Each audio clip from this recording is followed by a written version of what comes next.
Well, Jimbo, it's officially official of the official type of officials. Dak Prescott out for the year. Surgery on the old hamstring that's hanging on by a thread. So I guess that's just going to ask, hey, what are you going to watch at 4 o'clock on Thanksgiving? Because, yeah.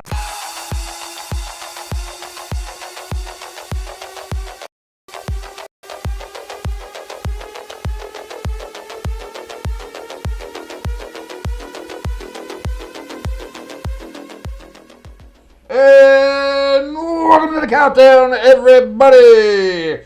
This is Stay Tuned Sports. This is the countdown where me and Jimbo, because that's me, King, that is over there, your good friend Jimbo, we go ahead and count down our top 12 power rankings in the NFL. We do so every week, except last week. That's on me. That's my fault. Sorry about that. Sorry, I was dying.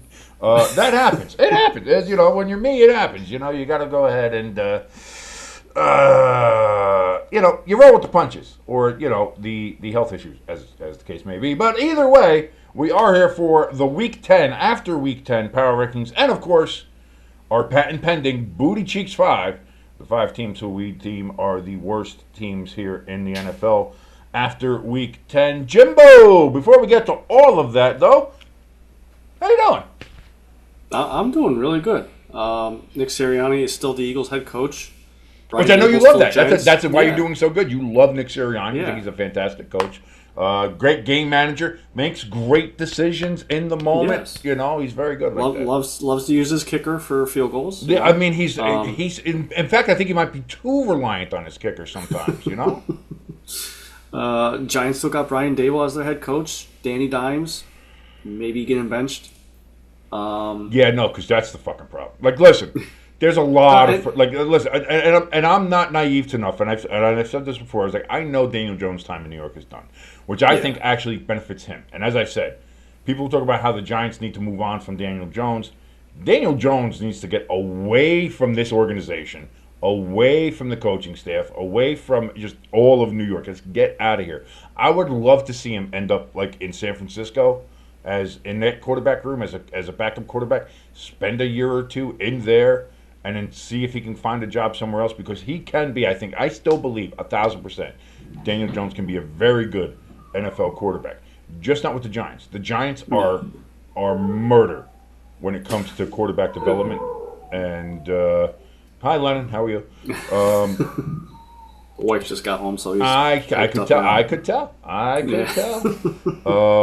So yeah, I mean, as far as that goes, but yeah, Mara still needs to make you need to show the fans that. And again, like I said, firing Daboll, firing Shane, that's not going to help anything this year. Now, this year's gone. We know year's over. Year's over. We get it. It's done. It's over.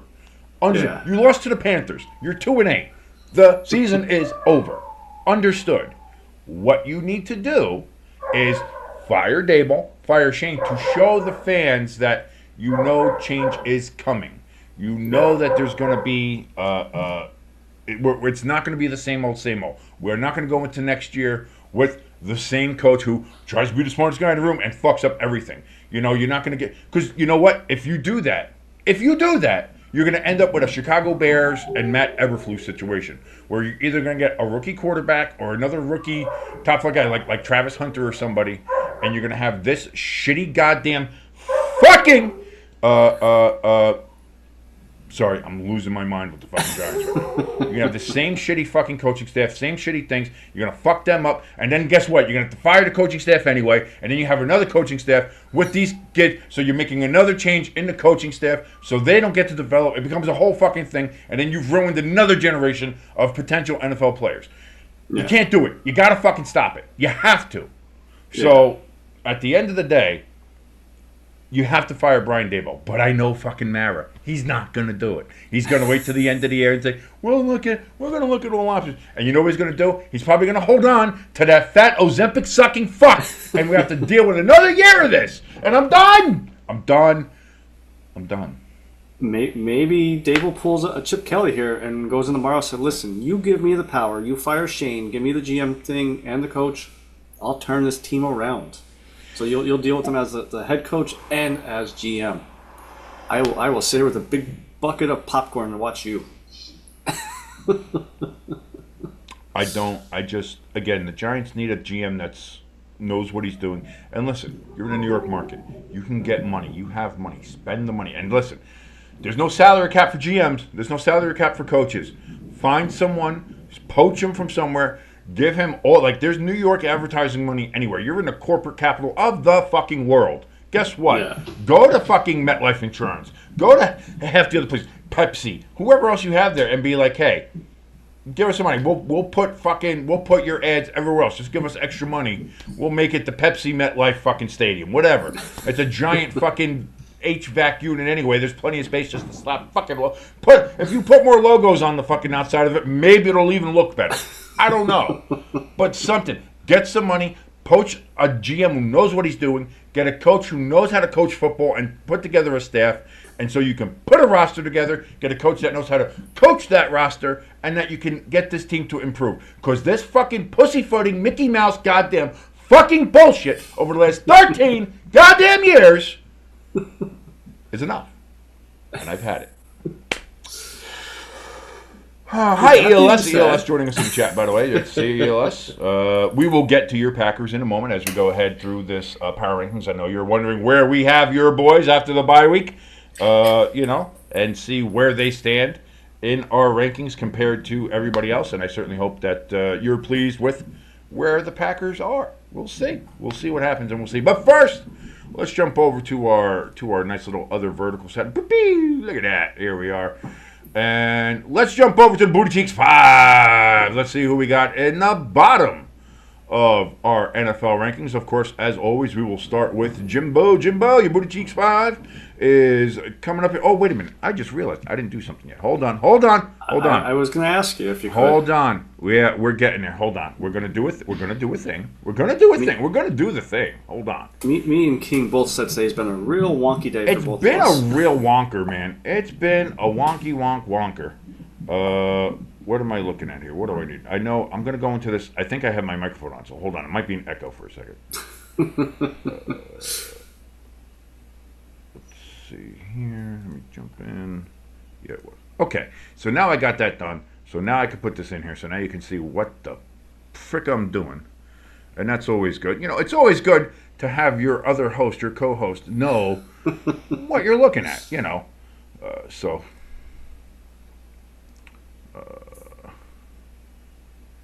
hold on, I did that wrong. Hold on. Why is this not showing? Hold on.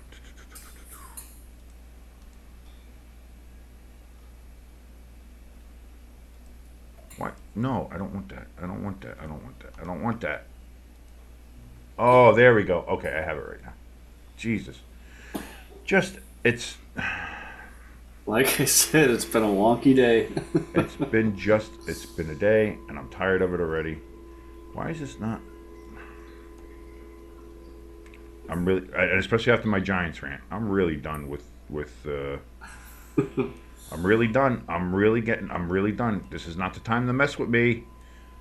Technology, not the time. Man, this was going to be smooth. This was going to be a smooth transition, and instead, I had to go and fuck it all up.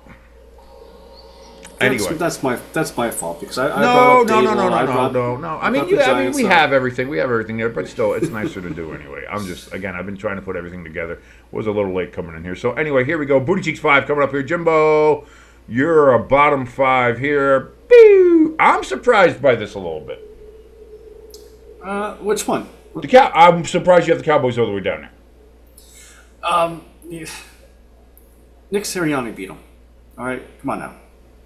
No, I mean they just got so many issues. This was the first game I actually was able to watch them from start to finish, and not flip to a different game because their game sucks, whatever. Like, there's a lot of issues with that team, and when you got Cooper Rush doing 2-3 yard passes as your quarterback going forward, because it seems like they're not going to give Trey Lance a chance to see what he has. But he doesn't have anything. That's the problem. Trey Lance doesn't have anything. They didn't even give him a chance to There's show no. something. Here's the thing. You've seen this guy. You've seen him in practice. You've practiced with them for now what, a year and a half. Yeah. You've seen what he has. He doesn't have anything. And again, is that entirely his fault? No. The guy's played no football in his entire life. I think he's played a total of what, 7 games?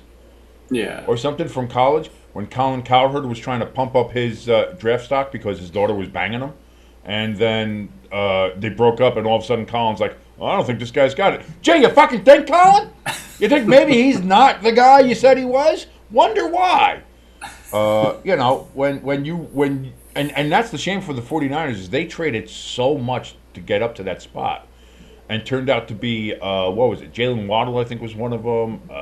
Dolphins got a lot. The Dolphins got a lot from the Niners for that pick. So, just think about how much more the Niners could have had. Plus having Brock Purdy on the end of it, like the Niners could have won They could have won 2 Super Bowls already. They could have been the Chiefs' kryptonite. They could have been the Giants to the Chiefs' Patriots. That's what they could have been right now. But so I mean, we know what that guy has. He doesn't have it. Yeah. The unfortunate thing is with Cooper Rush, he did do stuff last year when Dak was injured. He was able to jump in. Didn't do a lot this time, but to still put him all the way down in last. Because here's the thing, and I think the Giants could beat them. That's how bad I think the Cowboys are. We almost beat them with Dak anyway, so. Yeah. And then as far as the Jets, I think the Jets could beat both of you guys. No. The Jets are where they're supposed to be. The Jets are where they're supposed to be. They're that bad. The Jets are that bad. But that's why I have them at 30 and not as 31. Here's my thing. When you're trying to put that metric that you have of if there's neutral field in the Bootycheeks 5, that fucking doesn't matter. It doesn't. It's not about who can beat who or somewhere. All these teams fucking suck. At this point, it's just who sucks more. It's not a case of who I think would. When I look at the Bootycheeks, I'm not thinking of, I think, honestly, this team could go ahead of. No. I look at the Bootycheeks, it's like, boy, who in my viewing of them and looking at them, who sucks more? Who is absolutely atrocious to watch? What team is painful to watch? What team is like all that? And then I also factor in record. I factor in competitiveness, because there are teams that don't have a good record, but are competitive in their games. Yeah. And then you have like the Giants, and then you have like the Jets are a little bit more competitive, but not really. And again, they got smoked by the Arizona Cardinals. So when I look at that, like I think the Giants, Jets, Panthers.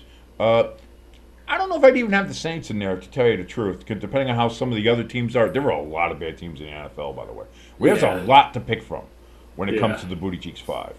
I mean, like, I'm just looking at my overall list. Okay, I got 5 up there. I could probably still go another 3, maybe 3 to 5 more teams. So, like, I think you said it during the live stream. Like, this year has been bad football. It's been bad. It's been really bad. There's a lot more bad/mediocre teams this year than I can ever remember. And that's what I mean. I was thinking about expanding the Bootycheeks 5 to the Bootycheeks 10 for a little while. It was just of how bad it is. Because it is very bad. ELS in the chat, he wants to give us his Bootycheeks 5, and this is how he has his listed. His number 1 team in Bootycheeks 5, so the highest team he has ranked, is the Jaguars at 28. He has the Raiders as his number 29 team. The Jets are his number 30. The Giants are 31, and Cowboys are 32. So he's not too far off from you, Jimbo. He's got the same idea. The Cowboys are that bad, and they are, to him, the worst team in the NFL right now. I'm not sure about that, though. I really am not. So let's take a look. I'm going to jump mine over here now, and we'll just do a quick little once-over, because it's pretty similar. It's just I have the Giants in 32. They're just bad. They're just a bad football team. It's bad football. It's badly coached football. It's badly played football. It's badly executed football. And as we saw with the game on Sunday, even the defense has stopped. The defense has quit because Chuba Hubbard just ran through them like a hot knife through butter. Like the one part of the Giants team that was redeemable has given up. They've quit. So it is a total and utter organizational collapse from the New York Giants. They are terrible. And at 31, I have their New Jersey Gotham buddies. They're the New York Jets, just as bad. I mean, and I think that the Jets could be lower if we wanted to base it on expectations, because we had expectations of the Jets being a Super Bowl team, a Super Bowl contender, AFC, one of the top AFC teams, and here they are sitting at what are they, 3-7? 3-7, yeah. And it's not getting better anytime soon either. And they went to Arizona and were completely. And some people were saying, oh well, they came, but they looked good against the Texans. And again, I was like, no, they played a quarter and a half of decent football and beat a Houston team that is on the downslope. Like that's just facts. That's just what it is. I was like, you're gonna have to show me more than a quarter and a half of football for me to start believing in the Jets. And sure enough, to go to Arizona, don't score a touchdown, get absolutely smoked by the Cardinals, they're on this way. They're on the upswing. Jets, not so much. I have the Raiders at 30. I think they just had their bye week, but the Raiders are bad. They are. So I have them as no change because it was their bye week, but the Raiders are still a very bad team, very dysfunctional organization. They fired their offensive coordinator. They're just firing everybody. Your ice is fucking working overtime there. That's a loud motherfucker. Panthers, after the winning against the Giants, they are still clearly one of the 5 worst teams in the NFL. But you beat the Giants, you get to move up a little bit, and so that's what it is. And they took advantage of the Giants' mistakes. Again, they played awful football. It was a hard game to fucking watch. But when the opportunities presented themselves, they played well. Chuba Hubbard played well. Bryce Young took advantage of the situations that he had. He played well. I have them there. And at number 28, even though they're playing better, I do have the Titans still there at 2-7. I have them up a spot from where they were at 29 last week. But and again, when you start getting there, you can really start putting anybody. You could put the Saints there if you felt like it. You could put there's a couple other, I think, 2 lost teams. Like there's a lot of other teams. You could put the Cowboys there. Certainly, the Cowboys are on that cusp for me. I want to see another week where they play with this current configuration that they have, which is not great. Don't get me wrong. I know it's Cooper Rush or everything like that, but Micah Parsons did come back. That Dallas defense, for getting all those points put up on them, I think that was more of a failure of the offense, just not being able to do anything, more so than the defense. Because, again, we saw they contained Saquon Barkley pretty well, which I did not expect. I thought Saquon was going to have a fucking day. I thought he was going to feast. He didn't. So I'll give the Cowboys a moment to breathe before I put them into the booty cheeks. But it's going to be close. It's going to be close. And that's what I mean. There's still so many bad football teams. And I don't know where we go from there. Let's jump over here. Back over to the main view as we go ahead and set up for the actual power rankings for the top 12 and get this all going for everybody. So, Jimbo, I have to ask, what do you think? What do you think of my booty cheeks? I don't see nothing yet. No, I showed you. We just went through them. Oh, I'm sorry. I said the booty cheeks. Not the. I'm setting up the power rankings. The booty cheeks. I need you to tell me how my booty cheeks are, Jimbo. Come on. Are my booty cheeks that forgettable that you already forgot about them? I'll tell you this. You had the Raiders as your 3rd worst team? Yes. I have them at 29. Or 30. Sorry, 30. I still have the Browns, Jaguars, Dolphins before them. I wouldn't have the Jaguars are. I mean, now without Trevor Lawrence, it's again he was starting to play better. That was good for. And even so, they still almost beat the Vikings with Mac Jones. Yeah. So I couldn't put them in. They were a thought, but I couldn't put them in there. Not yet. But yeah, the Raiders are the only one that kind of surprised me. But I could see it though. No, I think it's a recency bias thing because they had a bye week, so you didn't see them this past week. But the Raiders have not been a good football team for a while now. This is the only thing I'll say about the Raiders is, okay, they fired their OC guy, and it feels like they're hiring all the head coaches from the Tecmo Super Bowl games. Norv Turner, the kid his son, Turner, it's North Turner's son, and North Turner's there as a thing. But holy crap, man! But I mean, everybody kind of knew that. Who did they have? Getzel was there, or Getzy, whatever the fuck his name was, and everybody knew like, yeah, it wasn't going to be a great hire. I don't know about that, and it turned out, it didn't turn out to be a great hire. Bears did the same thing. They had an offensive coordinator that everybody was like, because both of them were trying to get Kingsbury. That's the funny part. Ended up in Washington there with Jaden, and we're seeing what happens there, and seeing Oakland and the Bears both fire their offensive coordinators, basically their offensive staff, and trying to start something, get something going there. Maybe the Bears have a better chance to. Again, because I think the Raiders have a lot more wrong with them. Plus personnel, the Raiders don't have the personnel anymore, I think, to do anything. But I think the Raiders are. I am not a believer of the Raiders. And again, neither is ELS. As again, he has the Raiders as his number 29 on his booty cheeks. So hey, you want to share your booty cheeks? Not like that. Chat's open. You come in, say hi, say hello, say how you doing.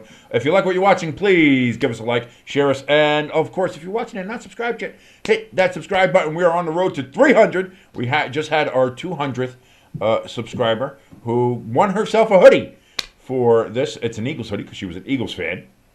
Unfortunate, but what are you going to do? But we do love you, Trish. Thank you so very much for helping out. And then she even got her daughter-in-law to go ahead and subscribe to us as well. Nice. So she's putting in the work. See what you can do for us right there. You put in the work. You help us out. You get more stuff. And that's why we appreciate every single one of you guys who go ahead and do subscribe to us. It's fantastic. Again, thank you so very much. Of course, if you also want to help in a little bit more tangible fashion, we do have a link for our donation station in the top of our chat. It's pinned up there along with our merch store. Also, those two links are available in the description below this video if you want to check that out and help us out. Any way you can, your support is greatly appreciated. Thank you so very much. So now, let's go ahead and let's get to the main show, the main attraction, the main event. Jimbo, the countdown, top 12.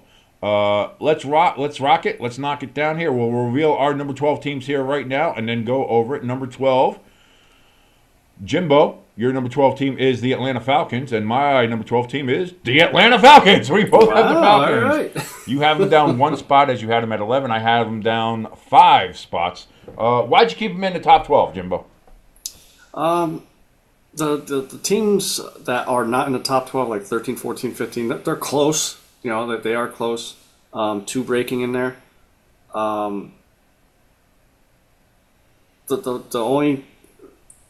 The only thing I'll say about the Falcons, I think you might have brought it up the past couple weeks, is the inconsistency They're absolutely that they've been showing. One of the worst inconsistent teams. And the other reason why I didn't drop them out of here is I kind of believed into even though I picked them in our picks, Saints with the new interim head coach. It almost feels like the first game for an interim head coach. Yeah, you always get that, and I didn't think that was going to happen, especially with the Saints, the way they've been playing. But again, that fucking post-coach firing bump always seems to fucking work. And and I don't know why I didn't trust my gut on that. But also because that reason is another reason why I really kind of wanted to get him out. I didn't want to have him still in there. But looking at all the other options, it was like, to me, the choice was between them or the Texans. And the Texans are my just out team. It was either going to be the Texans or the Falcons there in that 12 spot. And it's really, which one do you find worse? Losing to the Saints on the road in the Superdome, don't get me wrong, or being at home, having a 23-7 lead, and then not scoring another point in the second half and losing to the Lions as you let them come all the way back. Plus, wearing your satanic tampon uniforms, which were fucking atrocious. I think that might have been the reason why I knocked them down. Was those things? Please, Houston, never wear those fucking things again. Please, just don't. God, ugh, terrible. So there we go. Me and Jimbo have the Falcons both in the same spot at number 12. Jimbo's number 11 team there is the San Diego Chargers of Los Angeles, and I did it. I fucking did it. I didn't want to. I was fighting every fucking piece of me to do it. But I put the Eagles there in the top 12, 7-2. Despite, even, because I fought it. I fought it. I hate Nick Sirianni. I don't think he's a good coach. I think the Eagles are 7-2, kind of like last year. By the fucking skin of their ass, are they 7-2? They're not really that good of a football team, but there they are. I put them in there 7-2. Jimbo, you have the Chargers there, finally cracking into your top 12 at 6-3 at number 11. Why you got the Chargers up there? If you go back and look at the last 5 games of the Chargers, they're actually 4-1, and That's what I'm saying. They're good. they also beat the Cardinals, who have been pretty good as of late too. No, they lost. It just seems They lost to the Cardinals, didn't they? but I think it was like a close, like a. It was. It was a. loss. They lost on like a last second field goal, but yeah, the Cardinals. The Cardinals. But this is what I mean, and this is going to go to later on in the picks. Like the Cardinals, a lot like the Chiefs, as we saw this week, and we'll get to that as well. There and the Lions, there are teams that find a way to win. Yeah. And the Cardinals are looking like one of those teams that, by hook or by crook, they find a way to win. So Yeah. I'll take that the Chargers, again, they did lose a close game to the Cardinals. But even outside of that, and that wasn't a very well-played game, but they are playing better. They look a lot better, obviously, with having Harbaugh there as their coach outside of Staley. Is that what? Yeah, how much was there? Last year, Staley? Yeah. Yeah, Staley was the last guy year. who made Nick Sirianni look like he makes smart coaching decisions, yeah. And yeah, just speaking of Jim Harbaugh, I mean, before the season started, all he does is win, and I'm kind of believing in them. Starting to All believe I in them. do is I win. Google me. Little Signetti action there. Yeah, I got the Eagles there. Again, they played a very bad Cowboys team. The Eagles have smacked around the bad teams they're supposed to. You can't fault them for that. They are 7-2. Again, I still think Nick Sirianni, when they get into close games, or even not close games. Again, they were up 22-0 on the Jaguars and almost lost the game because Nick Sirianni had to Nick Sirianni, as there's apparently a police chase outside the back of my fucking house. I feel like, again, it feels like a fraudulent 7-2. Kind of like how earlier in the year when I was like, when the Texans were 6-1, 6-2, whatever, and I was like, the Texans don't feel like that, and now it's starting to show that they're not that. The Eagles are 7-2, but in watching the games, and even you'll admit that they don't feel like a 7-2 team yet. Are they good? Are they better than average? Maybe, but 7-2 looks fraudulent to me when I see it next to the Eagles and how they've played. I think the only thing that is really consistent or good when it comes to the Philadelphia Eagles is Saquon Barkley. And he's also one of the things that they seem to forget they have sometimes when they play these games. So that's where I have the Eagles only at 11 because, first of all, fuck them. Fuck Philadelphia. Fuck the Eagles. Everybody can go screw. I'm sorry, Trish, but, I'm a Giants fan. What are you going to do? It's my list. I can put whoever the fuck I want on it, all right? I can put them where I want, how I want them, all right? Does it have to make sense? Absolutely not. So kiss my ass. So that's where I have the Eagles at 11. Jimbo, of course, has the Chargers there at 11. At number 10, Jimbo, you cracked there with the Cardinals getting in there. 2 teams not ranked before. And I have the Chargers. So we just talked about the Chargers. I have them up a spot from where I had them last week, which, of course, we didn't broadcast. Sorry about that. But I have them up at number 10. You have the Cardinals at 10. Why do you have the Cardinals finally breaking through here at 6-4? Maybe maybe I was a little late to the party. Being blind to the Cardinals. I know you've been saying it. I've been pumping up the Cardinals for a while. So yeah, they've been on a 4-game win streak, and I believe the past 2 weeks or past 2 wins were blowouts, blowout wins. Yeah, against the Bears and the Jets. Yes. Yeah, Kyler Murray. I mean, shown that he could take the big hits because he got freaking murdered. Oh my God! Oh, I was waiting for the Tecmo Super Bowl ambulance to come out onto the field to pick him up and drive the fact him that away. he got up from that and just was like, huh, "I'm fine," put the helmet back on and play the next play. It's like I just wanted to go over there. Are you okay? Come here, my little garden gnome. Come here. Come here. Take a rest. Can I get you some soup or something? Do you need? I felt. Wow. Yeah. What a hit that he took in there. But again, took the hit, kept on ticking, like a garden gnome getting run over by a lawnmower. He kept on going. And they made short work of the Jets and essentially ended the Jets season in that game. And now they have control of the NFC West right now. Yeah. and they're going to hold the control, and they hold their destiny in their own hands. So I'm interested about that. And again, we just talked about the Chargers, but all the same points. Harbaugh, they're playing well. They seem to be playing better. They're much better as a team now, much better cohesion, and they are becoming a well-oiled machine there at SoFi State. So that's where we have our number 10s. Now, number 9, Jimbo's got the Minnesota Vikings, and my number 9 team is the Minnesota Vikings. Look at that, man. We are still you in the cheating same off spot. me? Vikings 7-2, but again, I have major alarm bells going off when it comes to the Vikings. Of the last 5 games, they should have and could have lost all last of their 5 games. Like I said, they almost lost to the Packers after having a 28-0 lead. Packers outscored them 29-3 after that. And again, only lose by 2 points to the Packers. They should have lost that game. They should have lost to the Jets. The only reason they didn't lose to the Jets in London is because the Jets outsucked them, especially in the second half. Like, again, because that was a game that they had full control of, and in the second half, they let it all go and let the Jets get right back into the game. And then again, they did lose their 2 straight.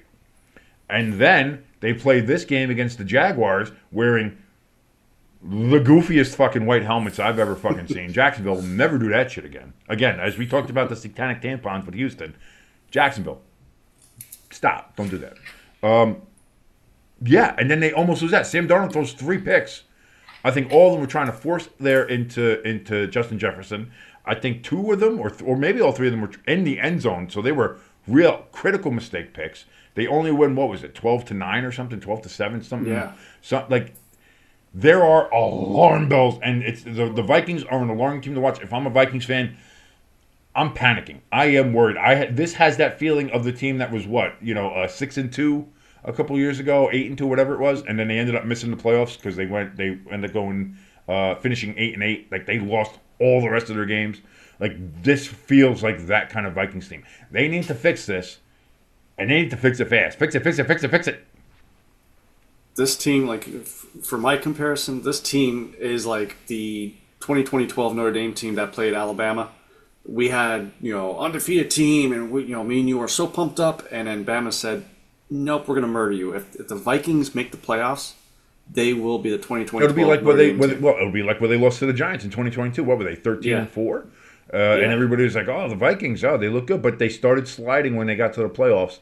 And then the Giants went into Minnesota. Daniel Jones had maybe the best game of his career. Looked like fucking Phil Simms out there. Saquon Barkley had that amazing run up the left side. And the Giants took care of business up there. And everybody was like, oh, Vikings are frauds. They're going to need to do something to kind of shake that fraud moniker, because right now they're starting to look like fucking frauds, if we're going to be honest. At number 8, Jimbo, you have yourself the Green Bay Packers, and I have the Green Bay Packers. Look at that. We're syncing up here like just a sorority house. Again, the Packers had a bye week. You have them down 4 spots on the bye week. I have them up 1, just I think basically because of how things broke out. Why do you have them down 4 spots on a bye week? They didn't play. You'll see. There's a few other teams above them that played a little bit better, so just basically jumped them and but played better. They didn't play. They played and I know they're coming off a loss in the Vikings, but I think where you are at a bye week, like, it's hard for me to move somebody so drastic. Like, again, moving them up 1 or down 1 in a bye week, I understand that, because sometimes just you run out of space. You got to move things around. I get it. Yeah. But again, I have them up 1. Kind of the same reasons, just how the way things shake out. You got to move somebody up and around. But again, I don't think the Packers are bad. I think right now, even though they had that loss to the Lions, I still think the Packers are playing better and are a better team than the Vikings. I think if the Packers play the Vikings again right now, the Packers beat them. And that's what I mean. The Vikings technically have a win over the Packers, but they should have lost that fucking game. If the Packers had a field goal kicker worth a goddamn, they would have won that game. Because I think they missed 2 or 3 field goals in that game as it was. So the Packers, again, should have won that game against the Vikings.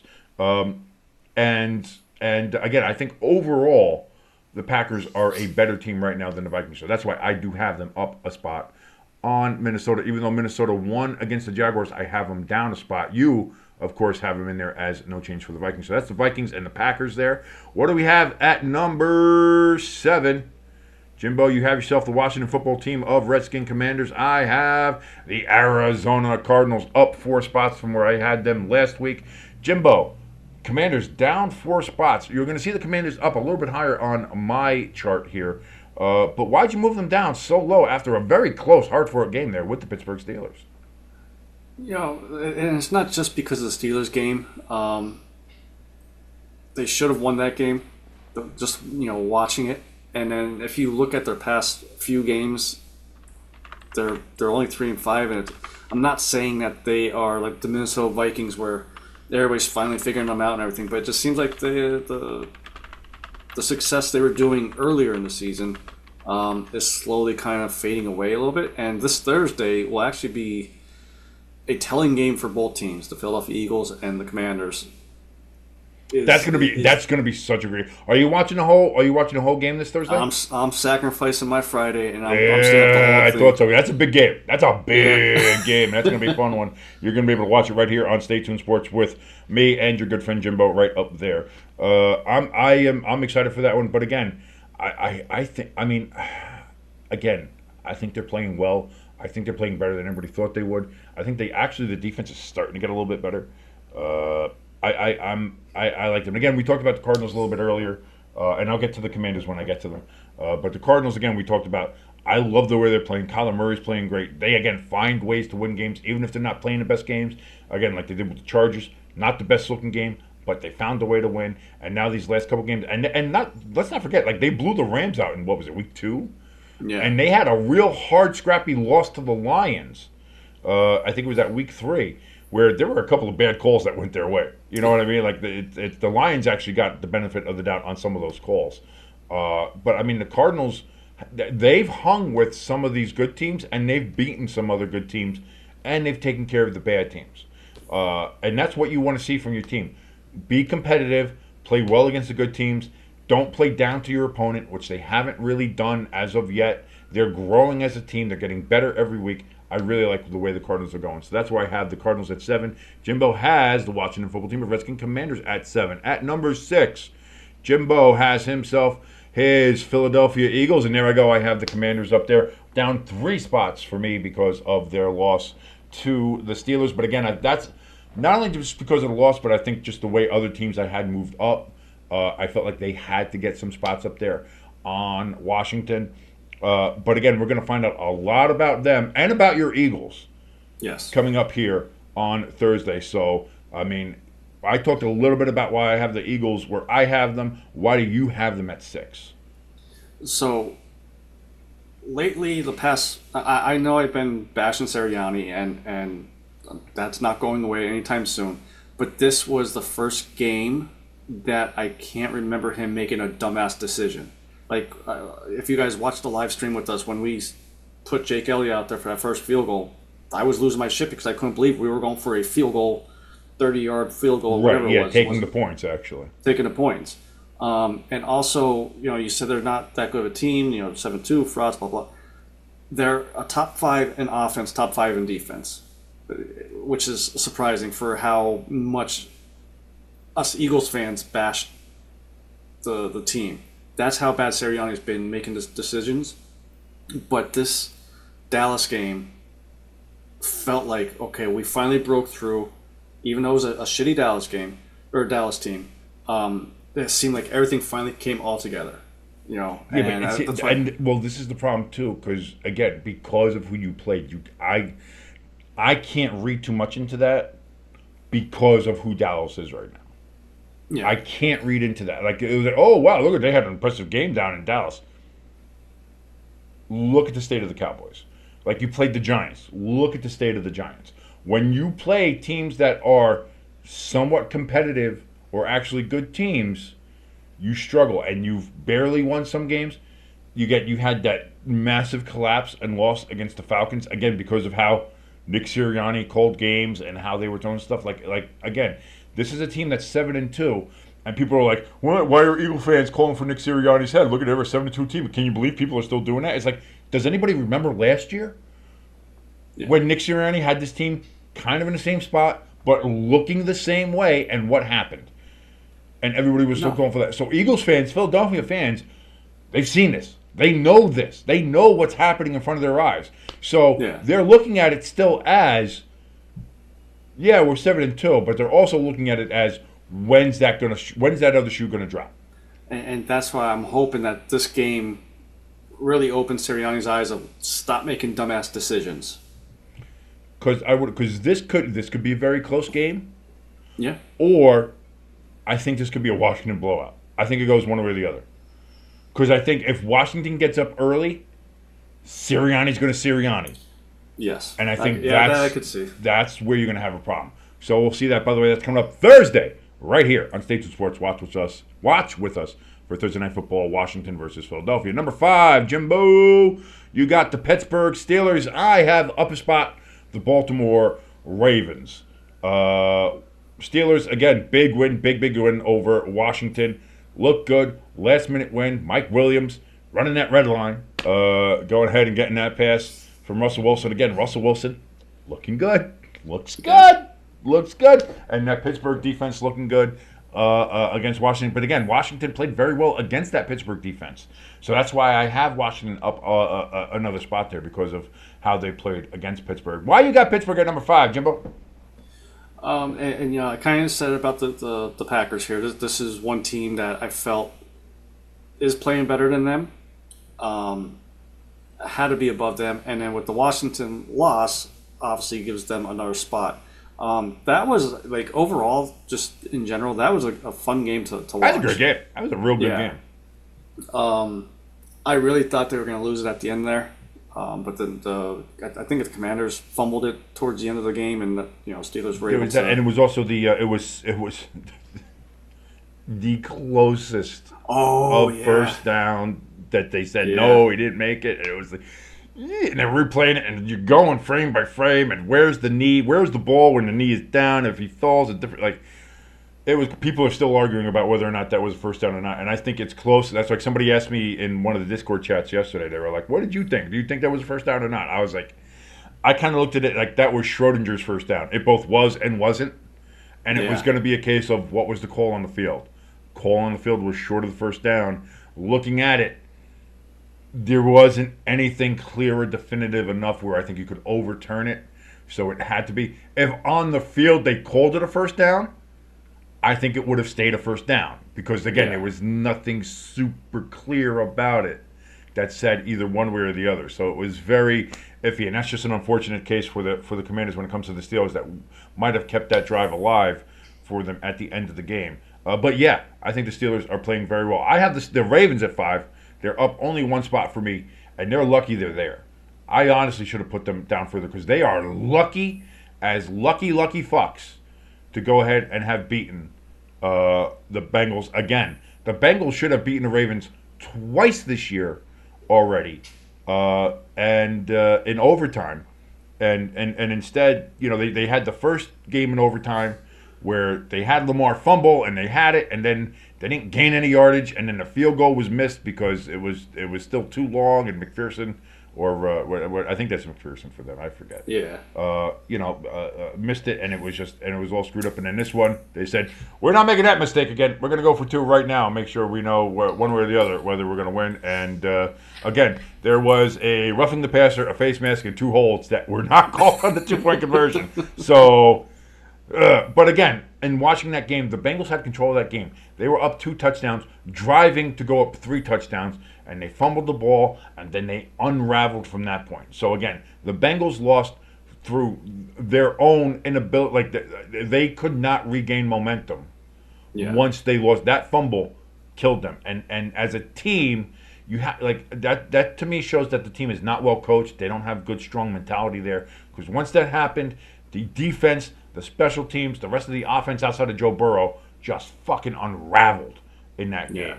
And you have to be able to have a mistake like that and just be like, all right, let's shake it off. And, not to bring up Taylor here, but, you got to be able, but seriously, you got to be able to shake that off and just be like, okay, let's get that. And you saw it. The Ravens had that long touchdown run up the sideline where the Bengals just went to go, And, you have to wrap up, tackle. Don't try to just somebody out of bounds. If you do that, what happens? He doesn't go fully out of bounds, Yeah. and he runs all the way down and scores. And I mean, you gave up 7 points that way. You had Lamar Jackson back for like a 23-yard loss, and then let him run to the 3-yard line for a 1st and goal. Like again, missed opportunities after that mistake. It's the Bengals. It is the Bengals. It's not the referee's fault that the Bengals lost on that 2-point conversion. Definitely should have thrown a fucking flag. You had plenty of opportunities. There were plenty of things there to throw the flag, but it should have never been to that point. So again, the Ravens super fucking lucky to have won that game 7-3. That's why they're only up a spot, and I have them at number 5. Now at number 4, Jimbo, you have those same Baltimore Ravens that I just asperged about, and I have at number 4 the Buffalo Bills. No change. I have them in the same spot I had them last week at 8-2. Jimbo, I just talked bullshit on the Ravens here. Why do you have them up a spot higher? I mean, pretty much the same reasons, but they won, so they got kind of moved them up. It wasn't like they blew the Bengals out where they could move up to say 3 or 2 or whatever. But I kind of disagree with you about the whole ref thing. I think that if one of those penalties got called, the Bengals would have won. Because then you get the ball. You still don't know if they make the 2-point conversion even after that. And I'm not saying that they wouldn't have won or not won. That's not what I'm saying. I'm saying it should have never been to that point. Yeah, okay. And the Bengals, the reason it got to that point is that the Bengals fucked up. And the Bengals screwed up enough to get it to that point. And what's the one thing that you'll hear any coach ever say that's worth his salt? Don't leave the game in the ref's hands. If you leave the game in the ref's hands, then you deserve to lose. Yeah. And in my mind, that's the case with the Bengals. They lost that game. The refs didn't cost them that game. They lost that game because they got it to the point where you left the game in the ref's hands. It should have never been there. Yeah. And see, that's my point. But yeah, that's my only reasoning. I agree with you most of your reasonings too. All right, and again, I have the Bills at 4. They're good. Again, they had a little struggle with the Colts, which are a terrible fucking football team. But again, a win is a win. They're 8-2. They have a massive lead in the AFC East. There ain't nobody catching. You might as well just give them the division title now, which is hilarious because in the offseason we're like, Jets or Dolphins, somebody, because it's not going to be the Bills. The Bills, their window's closed. It's done. Their time is over. Whoops. Sorry, that's a mea culpa from us right here, man. Just to say how wrong I was. My main point was Damar Hamlin is their starting safety. Yeah, that was you were saying. Oh, he's so bad. It's like he's actually been probably one of the best players they've had on defense this year. So, ELS in the chat says when it comes to the Ravens, that's why he had the Ravens all the way at his number 6, and he put the Eagles at number 5 because the Ravens honestly should have 8 or 9 wins, but they're very inconsistent, and that's my point. The Ravens are inconsistent, and again, I look at it. If they lose those 2 games with the Bengals, which they honestly should have, you're talking about going from 7-3 to 5-5. Is where the Ravens could honestly be right now. And with some of these other games, they almost lost the lead to Dallas in week 3 there. They have not played well for a team that's, and again, they kind of fall to me kind of in that same Eagles category, but they've played better and that they have a little bit better coaching, and Lamar Jackson does a lot more for them than Jalen Hurts does for the Eagles in that sense. So that's why I do have them up a little bit higher at number 5. Number 3, Jimbo, we're almost there, top 3. And I don't know how much is going to be different here for us or not. There's some differences there. Again, you have the Bills at number 3. I have the Steelers at number 3 after that big win over the Commanders. I have them up 2 spots. You have the Bills up what?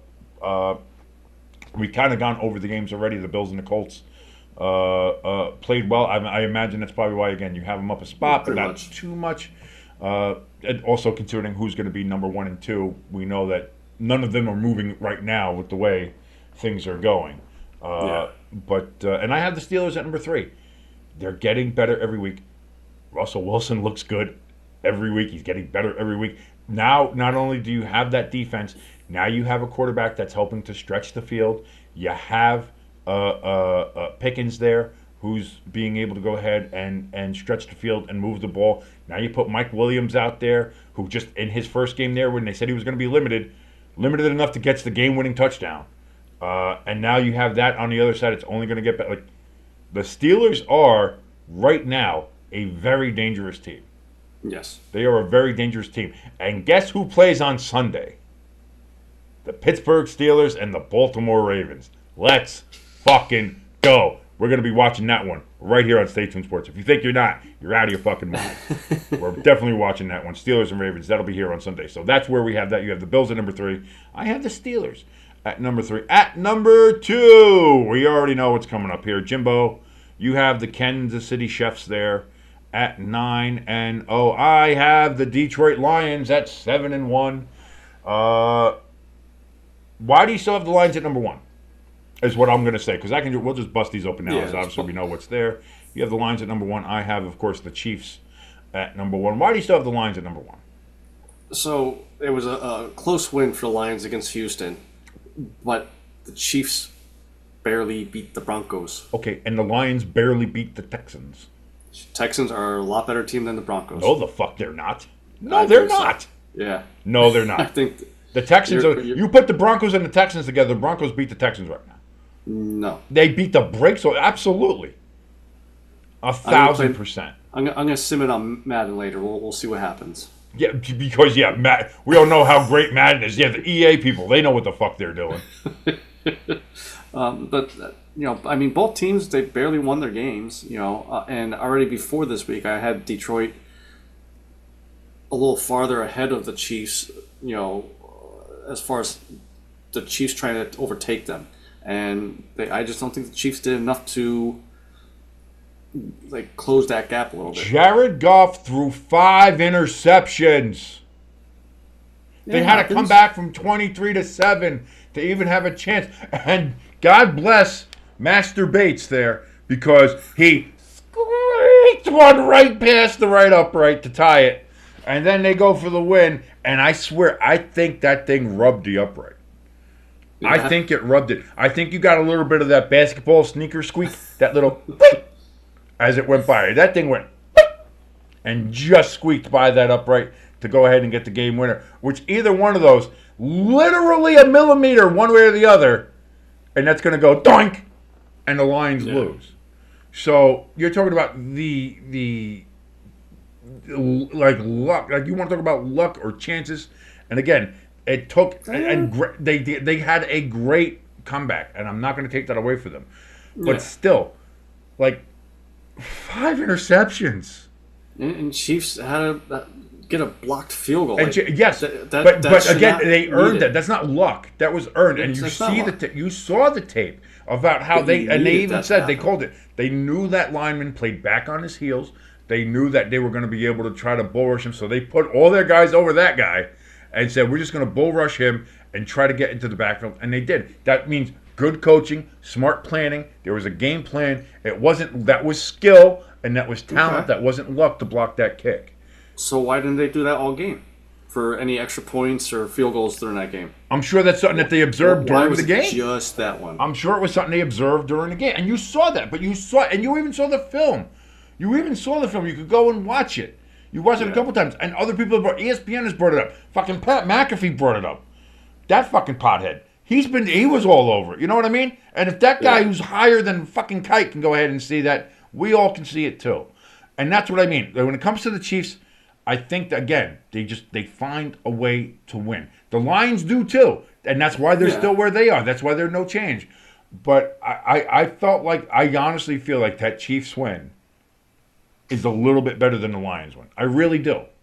Based on just, it feels like, the Chiefs are coached so well that they just know the little minutiae of things. They know and play so well when it comes to the little tiny things that it takes to win. And they do it. And again, the Broncos, not a bad team. That defense is good. That defense is good. Think Houston's better. Bo Nix is getting better. And then, no. Houston is not. Houston is not a good team. And I've been banging that drum for a while, and I'm going to continue to bang that drum. And listen, maybe it's the fact that I am still sour about those fucking satanic tampon uniforms. But, I mean, I am not sold on the Texans this year at all. Sophomore slump, whatever you want to call it, for CJ and for DeMeco Ryans as head coach there. Both of them in their second year. Maybe people are finally getting more tape on CJ and are able to prepare better or what have you. The saving grace for the Texans has been Joe Mixon. Yeah. Joe Mixon has been great for the Texans. And boy, Cincinnati, don't you wish you would have fucking held on to him? Like everybody talks about the Giants get rid of Saquon. That is maybe the biggest loss. What do you think is the bigger loss? The Giants getting rid of Saquon or the Titans getting rid of Derrick Henry? No, Titans get rid of Derrick Henry. Because when they got rid of him, everybody, mostly the Titans were like, "Oh, he's over the hill. He's old. He's washed. Too much mileage on him." Right, and that's what I mean. Even the Giants, even though they let Saquon hit the market, it wasn't because they said, "Oh, he's bad. Oh, he's washed. Oh, he's not good." They were just like, "We don't think the market's out there for him, so we're not going to pay him." Which again, kind of stupid from Joe Shane's part, which is why he should be fucking fired. Amongst other, also letting Xavier McKinney go. You dumb fuck. I digress. So there we go. There's our NFL top 12 power rankings for week 10. You take a good look right there. I'm not going to run down each and every single one of them. That just adds more time. But I did finally put the fucking Eagles in mine, unfortunately. Hopefully, Washington can help me knock them right back out on Thursday, so I don't have to fucking do it. Don't you do it. You and Trish there. Don't be doing it. Don't want nothing to do with that. So that is the countdown. Now tomorrow we're gonna have the main show, the main podcast. Stay tuned, sports. I might try to do something there too, and I might ask you later and see. Okay. And I want you to do it before, like, what is it, 8 or 7:30 or 8 o'clock tonight. I want you to send me your college football top 12. Okay.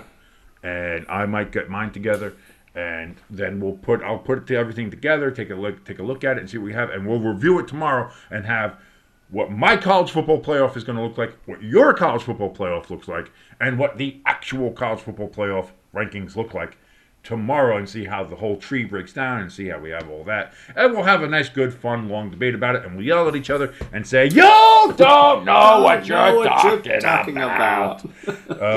But we'll do that then. ELS again in the chat. I want to run through this quick because he did go ahead and put his top 12 in here, and I want to make sure he's recognized for that. ELS, his top 12 that he has this week for his NFL. And wait, by the way, you can jump in the chat, and you can join us too, and you can debate this as well. If you think we're wrong, you think everybody else is wrong, that's fine. Go ahead. Chat is open. Thank you so much for joining us. By the way, ELS, his top 12 is at number 12, the Texans. Kind of the same as us. 11, he has the Cardinals. 10, he has his Green Bay Packers. 9, he has the Chargers. 8, he has the Minnesota Vikings. 7, the Washington football team of Redskin Commanders. 6, he has the Ravens. 5, he's got your Eagles up at 5, which ELS, the betrayal. The ouchness. Why would you do that? At number 4, he has the Pittsburgh Steelers. 3, the Bills. 2, the Chiefs. And number 1, he also has the Detroit Lions, just like you, Jimbo. So ELS, kind of similar to your. As you go lower down in his top 12, it gets a little different. But he's kind of on par with you. Okay. In the middle part, we're kind of the same, and then towards the end, it's a little. I have the Cardinals up a little bit higher. I have the Chargers, I think, a little bit lower. But either way, not bad. I think it's starting to shuffle out here. Like, we're starting to get, whether it's a spot or two difference, we're starting to get the teams kind of knowing where everybody is. Except, I guess, with the Texans, because you think the Texans are better than the Broncos. And they're not. They are not. They are. Not a chance in hell. So we're going to see you tomorrow for the main show, the main podcast, the flagship show. Stay tuned, sports, right here on the channel.